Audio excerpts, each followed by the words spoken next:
La madrugada del 17 de abril de 1961, Miguel despertó con el sonido de motores lejanos. Vivía en un pequeño pueblo cerca de la costa sur del centro de Cuba. No era político, no era militante, era mecánico de autos, padre de 2 hijos. Su mayor preocupación esa noche había sido conseguir combustible para el generador del taller, pero el cielo no sonaba como cualquier otra madrugada. Los aviones no eran habituales. En Washington, a más de 2.000 kilómetros, otro hombre también estaba despierto. El presidente John F. Kennedy observaba informes que describían una operación en marcha. Una operación que debía parecer cubana, no estadounidense.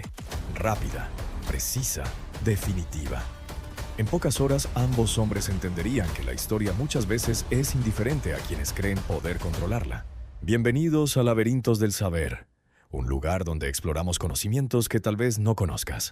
2 años antes, la revolución de 1959 había cambiado la isla. Miguel recordaba los primeros días después de la caída de Batista. Gente celebrando en las calles, discursos interminables, promesas de dignidad. Para muchos, fue el fin de una dictadura y el inicio de algo nuevo. Pero también llegaron los cambios rápidos, nacionalizaciones, milicias, nuevas consignas, nuevas lealtades. Desde Washington el panorama se veía diferente. Cuba estaba a solo 90 millas de Florida, y ahora su líder hablaba de soberanía económica, de romper dependencias, de alianzas nuevas. Empresas estadounidenses fueron expropiadas, las relaciones se tensaron, la retórica se volvió más dura. En plena Guerra Fría ningún movimiento era pequeño. La CIA comenzó a trabajar en silencio, reclutar exiliados cubanos, entrenarlos en Guatemala, diseñar una operación que pareciera un levantamiento interno. El objetivo no era solo invadir, era provocar el colapso. En los documentos clasificados, la operación parecía casi elegante. Un conjunto de flechas rojas trazadas sobre mapas del Caribe. Un cronograma preciso, una cadena de acciones que, si se ejecutaban en el orden correcto, producirían un resultado inevitable. Primero, bombardeos selectivos para neutralizar la pequeña fuerza aérea cubana. Después, el desembarco de una brigada compuesta por exiliados cubanos entrenados por la CIA. Una vez asegurada la cabeza de playa, se declararía un gobierno provisional. Y entonces, esa era la pieza clave, el pueblo cubano supuestamente descontento se alzaría. La teoría era clara, el régimen colapsaría en cuestión de días. Kennedy heredó este plan al asumir la presidencia en enero de 1961. No lo había concebido, pero ahora le pertenecía. Cancelarlo podía proyectar debilidad en los primeros meses de su mandato. Ejecutarlo implicaba asumir un riesgo que aún no terminaba de dimensionar. Sus asesores insistían con confianza casi matemática. Castro no era tan fuerte como aparentaba. La oposición interna estaba lista. El apoyo popular era frágil, bastaba un empujón. Y, sobre todo, la operación podía mantenerse negable. No habría tropas estadounidenses visibles, sería un asunto cubano. Pero aquellas certezas no eran columnas de piedra, sino estructuras frágiles sostenidas por el deseo de que la realidad superara a la ficción. En Cuba, Miguel no se sentía parte de ninguna conspiración. No era un ferviente revolucionario, pero tampoco un contrarrevolucionario. Era un hombre que trabajaba largas horas en su taller, que intentaba adaptarse a los cambios como podía. Había visto vecinos marcharse al exilio, otros colgaban retratos de Castro en sus casas. Él, como muchos, simplemente observaba. Había tensión en el aire. Se hablaba más bajo en algunos temas. Las reuniones de los comités de defensa de la revolución eran más frecuentes. Era un país en transformación, pero transformación no necesariamente es sinónimo de derrumbe. El 15 de abril comenzaron los bombardeos preliminares contra aeródromos cubanos. El ruido de los aviones atravesó el cielo con violencia. Las explosiones dejaron columnas de humo elevándose sobre las pistas. La radio oficial habló de agresión extranjera. Pero en la calle la información llegaba fragmentada, versiones distintas, rumores que se mezclaban con miedo. En el pueblo de Miguel, alguien comentó que habían atacado La Habana. Otro juraba que era un accidente. Nadie sabía con certeza qué ocurría. Miguel solo pensaba en cómo proteger a su familia. 2 días después ya no había espacio para dudas. Más de 1.400 hombres de la Brigada 2506 desembarcaron en Playa Girón y Playa Larga. Exiliados cubanos entrenados en el extranjero, convencidos de que regresaban para liberar su país. Pero la geografía no cooperaba. La zona era pantanosa, de difícil acceso. rodeada por manglares y caminos estrechos. El terreno que sobre el papel parecía estratégico se convirtió en un laberinto logístico. Desde el inicio, el plan comenzó a mostrar grietas invisibles para quienes lo habían diseñado lejos de la arena. En Washington, las pantallas no mostraban heroísmo, mostraban incertidumbre. Los bombardeos iniciales no habían destruido completamente la Fuerza Aérea Cubana. Algunos aviones sobrevivieron, y esos aviones atacaron barcos de suministro, complicando el desembarco. La brigada esperaba cobertura aérea constante. El presidente Kennedy enfrentaba una decisión delicada. Autorizar más apoyo significaba borrar la posibilidad de negar la participación de los Estados Unidos en la operación. Convertiría una operación encubierta en intervención abierta. Negarse significaba dejar a los hombres en la playa con menos respaldo del prometido, apoyo que era crucial para lograr el objetivo.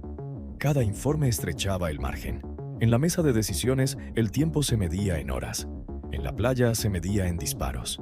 En Cuba, la reacción fue inmediata. Castro apareció armado, uniforme verde olivo, movilizando milicias. La narrativa oficial cambió en cuestión de minutos. Ya no se hablaba de tensiones diplomáticas, sino de invasión. Miguel fue convocado junto a otros hombres del barrio. No hubo explicación detallada. No hubo mapa. Solo la orden: presentarse. Muchos pensaban que se trataba de un ejercicio. Otros creían que sería una vigilancia preventiva. Nadie les explicó que estaban siendo enviados a enfrentar una fuerza desembarcada.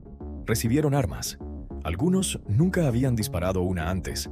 Solo cuando los camiones comenzaron a avanzar hacia el sur y el eco lejano de artillería se hizo más claro, Miguel entendió que aquello no era simulacro. Habían sido llamados a una guerra sin saberlo. No era un revolucionario ferviente. No gritaba consignas, pero ahora estaba dentro de la historia sin haberla elegido. Las calles se llenaron de vehículos militares. Las emisoras repetían la palabra invasión con intensidad creciente. Lo que Washington había imaginado como chispa de rebelión se convirtió en catalizador de cohesión. La amenaza externa reconfiguró percepciones. Cuando el peligro viene de fuera, las diferencias internas se vuelven secundarias. Las horas se volvieron largas. La brigada quedó atrapada entre el mar y la tierra, sin suficiente apoyo aéreo, con suministros disminuyendo, con tropas cubanas concentrándose con rapidez inesperada. En el frente, la resistencia era más organizada de lo previsto. En el pueblo de Miguel, las noches dejaron de ser silenciosas. El ruido distante de artillería llegaba en ráfagas intermitentes. No era constante, pero suficiente para impedir el descanso. En Washington, los informes eran cada vez más preocupantes. No había levantamiento popular, no había fractura visible, no había colapso, solo resistencia. El 19 de abril, la situación era insostenible. Algunos miembros de la Brigada 2506 intentaron resistir hasta el último momento. Otros buscaron escapar por mar. Muchos quedaron rodeados. En la Casa Blanca, Kennedy enfrentó una realidad incómoda.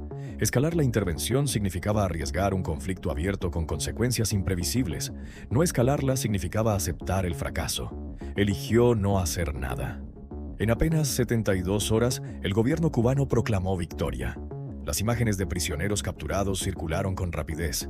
La narrativa fue directa, contundente. La revolución había derrotado una invasión respaldada por Estados Unidos. Lo que había comenzado como una operación diseñada en silencio terminó convertido en un símbolo público de resistencia. Para los exiliados, la historia tuvo otro rostro. Muchos habían regresado convencidos de que pisaban la arena como libertadores. Creían que encontrarían un país listo para levantarse. En su lugar, encontraron aislamiento, derrota y cautiverio. Algunos pasarían meses en prisión antes de ser intercambiados. Otros cargarían por décadas con el peso de aquella derrota. La certeza amarga de haber apostado todo por un desenlace que nunca llegó. En Washington, el desenlace fue una herida política y estratégica. Kennedy asumió la responsabilidad públicamente, pero la credibilidad de su joven administración quedó debilitada. La operación, que debía ser quirúrgica, expuso los límites del poder encubierto y el peligro de confiar demasiado en cálculos optimistas. Al regresar al pueblo, Miguel no encontró desfiles ni celebraciones desbordadas. El taller volvió a abrir sus puertas. Los discursos y las consignas siguieron resonando desde los altavoces. Sin embargo, algo más empezó a hacerse visible, casi imperceptible al principio. Control, restricciones, menos libertad vaticinando lo que sería el futuro de la revolución. La invasión fue breve en duración, pero tuvo un enorme impacto. Empujó a Cuba más cerca de la Unión Soviética y fue el preludio de lo que sería el momento más peligroso de la Guerra Fría. Y para conocer más, te invitamos a ver este video a continuación, no sin antes pedirte que apoyes nuestro canal. Suscríbete y regálanos un like. Hasta la próxima.